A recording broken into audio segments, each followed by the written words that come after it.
Welcome back to another episode of the North Star Takes podcast. I'm Bailey Paulicki. He's Jacob Alberta, and we're a Minnesota sports podcast. If you're a Minnesota sports fan, please click the like button on this video and feel free to subscribe to our channel if you haven't done so already. And today we're talking Minnesota Wild as they finally broke their goalless streak. I think it extended about 7.5 periods, almost getting close to 8 periods of not scoring a goal for the Minnesota Wild. But they finally break the goalless streak. Kirill Kaprizov puts one in the back of the net. Scores 2 power play goals last night, actually, and wrote to a great win for the Wild over the Anaheim Ducks. And the team's back on track, at least a little bit right now. Obviously, injuries have taken a toll on this team. And you got the likes of Ryan Hartman, Jordan Greenway, Marcus Foligno, and Brandon Duhaime. Basically, all your aggressive players are out injured right now. Greenway has returned, but they're kind of resting him on and off. Sounds like Foligno's getting close to coming back, but if the Wild can just kind of find a way to, hang around. I looked at the division standings today, and they're still 4 points back, which, Winnipeg's up there. I would imagine they'll fall off at some point, and Dallas is up there too, which Dallas has a fairly solid squad, and they have a really good goaltender, but I don't know if they're top of the division type caliber. And obviously Colorado's ahead of us too. So, I think we're in an okay spot. We're not too far back. We're right around 500 at 6-6-1. But I guess my main takeaway from last night, Liberta, is Kirill Kaprizov, just another superstar performance, especially coming off a game where against the Kings, he is ejected from the game because he appears to cross-check Drew Doughty in the face, but it ends up being his glove. But that's after, Doughty's mugging him behind the net, giving him no room to operate, and, just kind of playing dirty like these guys always seem to do against Kaprizov. Kaprizov fights back, gets kicked out of the game, does not get suspended, but gets fined $5,000. But then he just comes back last night, and you could tell from the get-go he's playing like his hair's on fire. He's super motivated, playing hard. What do you make of his performance last night and just the bounce back from the previous night? Of course, it was him to break the scoreless streak for this Wild team. I mean, every goal was Kaprizov goals, really, because, if this guy's out, when he got kicked out of the game the other night, and I think it's another topic of conversation that I think that was a little bit overzealous or just kind of overreaction by the officials to throw him out. I think even reviewing that play and still be like, nah, this guy's gone.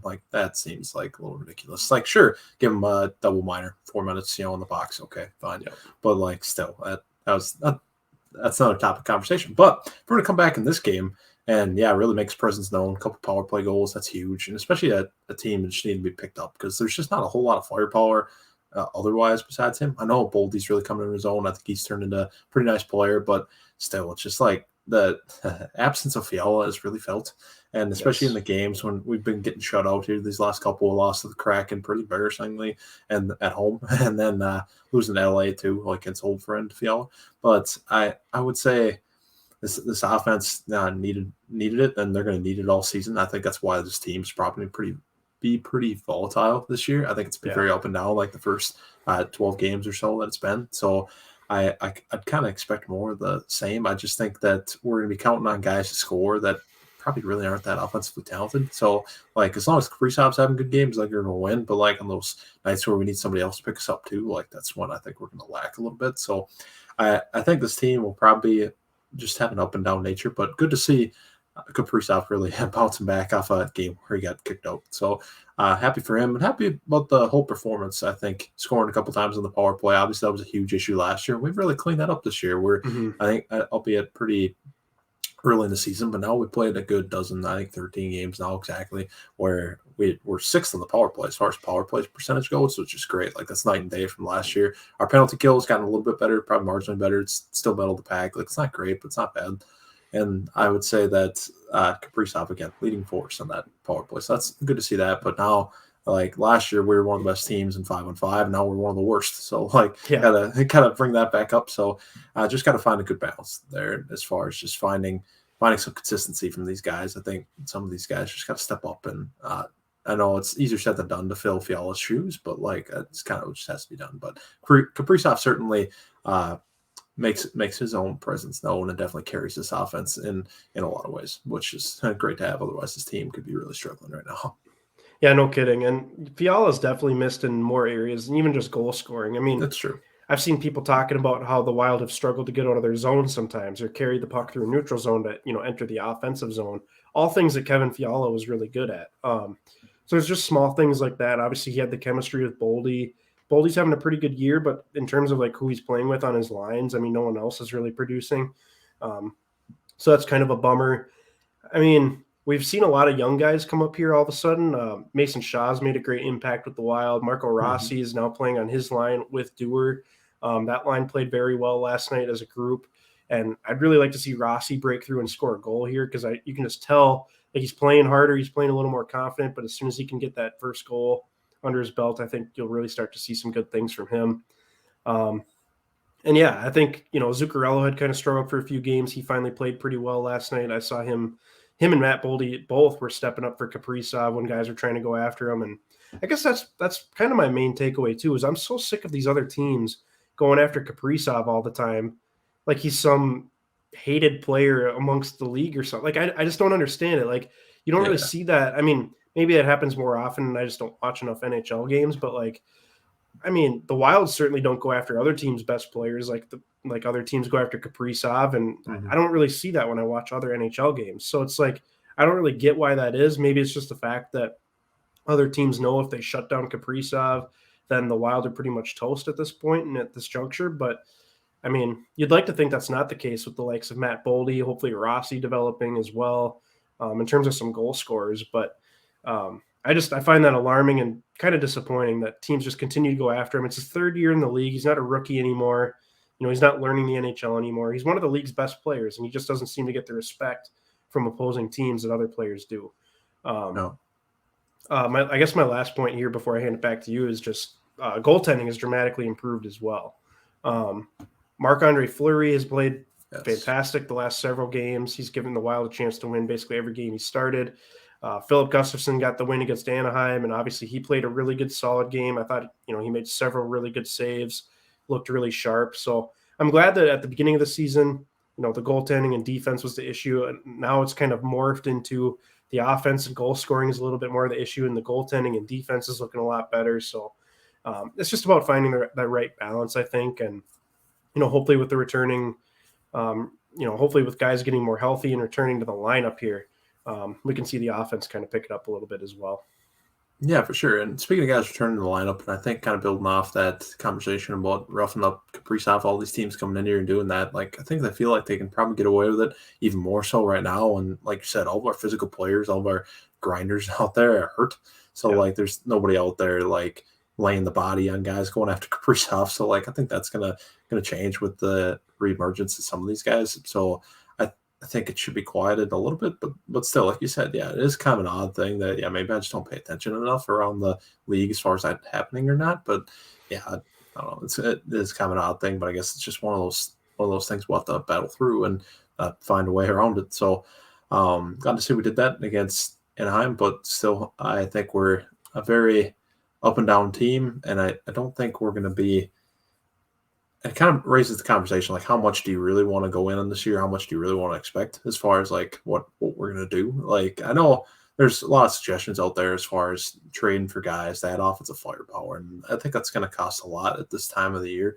And then just thinking about like realistically speaking, how much do we think we can contend in this division right now with Colorado as good as they are? Like, should we just kind of mail it in, do what we can this year with what we got, and hope for internal improvement and not do anything too crazy? Because that's kind of where I'm at. I think that's a decision that probably has to be made by the front office if we're feeling good with this season and making some sort of push, I guess. Obviously, there's a lot of season left, but it's just thinking about like, do we want to make noise, or are we just kind of hanging back? Maybe we'll scratch in the playoffs, and gain some more experience for some of these guys like Rossi or Boldy, or because like if we're actually trying to win, like I think we'd have to make a move. But I'm kind of content laying back and just seeing some internal development and not getting too crazy with this. Just waiting for the right time for to make these moves and the the Parisi and the Suter contracts come off the books. So that's kind of where I'm at too. But that's certainly another topic of conversation with this Wild team right now is potentially making a trade for a guy that can add a little offense to this team. Yeah, and I'm kind of with you with where you're at. I think, it's not worth it to give up a ton of draft capital or potential prospects at this juncture, just because, like you said, Colorado, they're the defending Stanley Cup champs. They're very good still. Not even just our division, but like out west, the Las Vegas, the Vegas Golden Knights, they're 12-2. They have the most points in the NHL. Like, they're just off to a torrid start. Seattle Kraken look much improved to start this season. We've already lost to the Kings twice.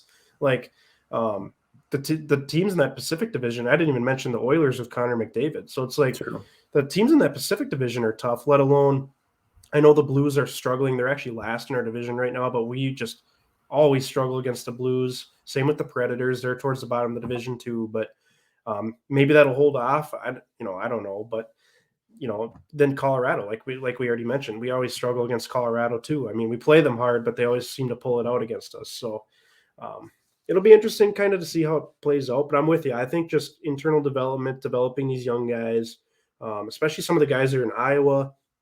We've talked about Brock Faber, the defenseman we got in the Fiala trade. Maybe he can play some NHL minutes at the end of this season. If there's potentially a spot opening for him. So there's definitely some key intriguing pieces here, and then just keep building through the draft. Guerin has just had phenomenal drafts since he's been here. And you'd hope by the time the Parise Seager contracts come off the books here in a couple of years that a lot of these young draft picks are ready to go. You got Kaprizov still in his prime, Matt Boldy emerging into a star. Hopefully by then Marco Rossi's emerging into a star. All these young offensive skill players that we've been drafting. Defenseman Brock Faber. I know there's a handful of other guys that are currently in Iowa. And then not to mention Jesper Wallstedt, who's the goalie of the future down in Iowa right now as well. So we mentioned this before the season started. They were probably going to take a step back. It's probably going to be a couple of years before they can truly contend again just because of cap restrictions. But until then, just keep building through the draft and developing your prospects you currently have. And you'll be sitting in a really good spot. You can still push and compete for playoff spots, maybe, steal a round and, win in the first round or something. But exactly. Other than that, I wouldn't expect a whole lot more from this Wild team currently.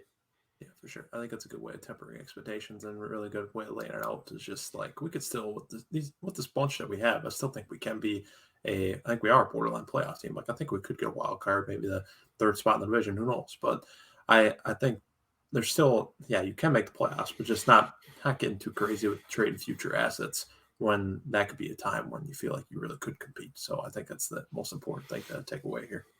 Absolutely. Do you have any other final thoughts before we take off here about the Minnesota Wild? Yeah, one last thing. I know we've been talking a lot about Fiala and missing that offensive production, but just kind of looking at it, the conversation that was had after the last season ended and really getting towards the end of the last season, it was already happening, talking about Fiala basically keeping him or keeping Dumba. And like, I can't tell you why we have kept Dumba around because like he doesn't he was he's at his best when he's like the offensive defenseman that can make things happen in the offensive zone, but he's not even doing that like for the most part. So I'm really out on that guy. I mean, I think a lot of people have been for a while, but like I'm just kind of makes you wonder like why we did that, like why we would keep him on the books on this team as opposed to Fiala. But I guess that's just the decision Guerin made. I'm gonna trust Guerin, but like that just looks really questionable, especially right now. I'm guessing most of it had to do with Dumba is a captain on this team. Sure. I'm guessing they love his leadership, hence why he's one of the alternate captains. I also think he was probably a little more concerned about defenseman depth rather than wing depth. So I'm sure he was kind of expecting a bigger leap for Matt Boldy. They were expecting Rossi to get off to a better start here, probably. So some younger forwards that could contribute. But I mean, I think they knew that they were going to get a drop off in offensive production, but I think at the same time, they just didn't want to risk having, complete liabilities on the back end. Now, Dumba has been a pretty big liability this season, and like you mentioned, he hasn't really been scoring goals. Now, he did score against the Ducks, but I mean, he just hasn't been very good this year, if we're being honest. So I would imagine this is probably his last year at the Wild. I have a hard time seeing them offering him a decent contract after this season. And I would imagine, Brock Faber probably just slides in and maybe takes his spot. But yeah, it is troubling a little bit. I mean, obviously we wanted to keep Fiala. We were big Fiala guys, but I can kind of see why Guerin did it. But at the same time, it's like, we could still really use Kevin Fiala. There's no doubt about that. Yeah, exactly. But that's the last thing I'll leave with. I think that's always a fun conversation we had. For sure. Yeah. It's always fun to second guess what these executives are doing. So yes, absolutely. That will do it for this edition of the North Star Takes podcast. Like I mentioned earlier, please feel free to click the like button on this video and subscribe to our channel. And you can also give us a follow on both Twitter and Instagram and let us know your thoughts in the comment section below. What do you think about the Minnesota Wild? How about Kirill Kaprizov putting the team on his back against the Ducks? Any other thoughts you might have on the Wild's offensive struggles, how the goaltending has improved, anything that comes to mind? And until next time, thanks for watching.